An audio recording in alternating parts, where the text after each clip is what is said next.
C'est le rendez-vous de la diplomatie internationale, l'Assemblée générale de l'ONU. Près de 130 chefs d'État et de gouvernement sont attendus cette semaine à New York.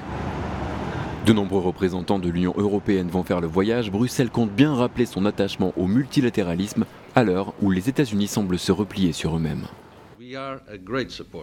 Nous sommes de grands défenseurs du multilatéralisme. Nous voulons consolider ce système qui se base sur des règles claires. Or, nous voyons qu'il est attaqué, remis en question par des crises. Nous voulons arrêter ça.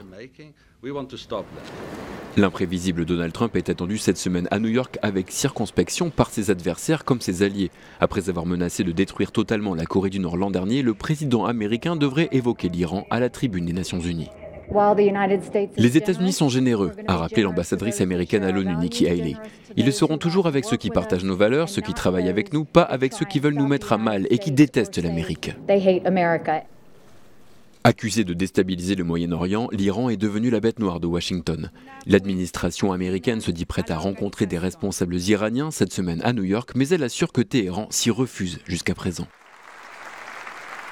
Les diplomates ne s'attendent donc pas à avoir une réconciliation entre les États-Unis et l'Iran, alors que Donald Trump s'est spectaculairement rapproché du régime nord-coréen.